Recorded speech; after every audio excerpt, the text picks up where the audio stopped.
မင်္ဂလာပါလေးပေါင်မို့အကြောင်းမိကုန်းတွေပြောကြရတာပြီးစားတဲ့ပိကြီးရဲ့အပြင်ဘက်ကိုဖြတ်ပြီးအပိုင်းလေးတွေပြီးကျက်ဥကိုခွဲလိုက်ပါပြီးကျက်ဥကိုပေါင်မုံထဲဖြတ်ပြီးလေခဲထဲလေးပြီးကျက်ဥထဲထည့်လိုက်ပါပြီးပေါင်မုံတွေနဲ့ဖြတ်ပြီးစီပူထဲကြော်ပြီးစားလိုက်ပါ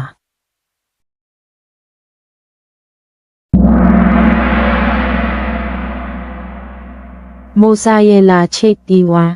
သုံးတစ်တိအရင်ဆုံးပေါင်မုံလေးချက်ကိုစီပြီးစားတဲ့ပိကြီးရဲ့အပြင်ဘက်ကိုဖြတ်ပြီးအတုံးသေးသေးလေးတွေပြီးကျက်ဥကိုခွဲပါပြီးရင်ကျက်ဥကိုပေါင်မုံထဲဖြတ်ပြီးတင်ခဲထဲလက်ပြီးကျက်ဥထဲထည့်ပါပြီးရင်ပေါင်မုံနဲ့ဖြတ်ပြီးစီပူထဲကြော်ပြီးစားလိုက်ပါ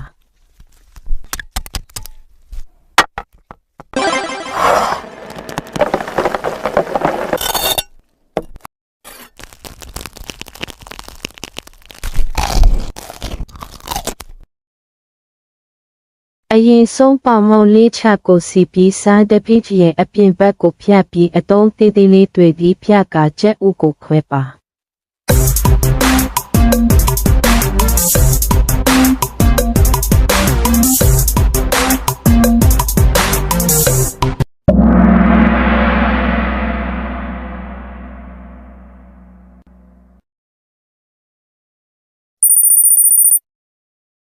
ပြီးရင်ကျက်ဥကိုပေါင်မုံထဲဖြတ်ပြီးတင်ခဲထဲ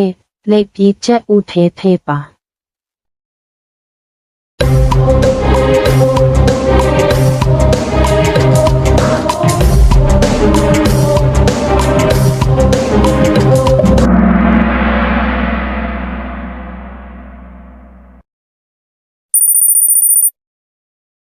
ပြီးရင်ပေါင်မုံနဲ့ဖြူပြီးစီပူထဲကြော်ပြီးစားသုံးနိုင်ပါတယ်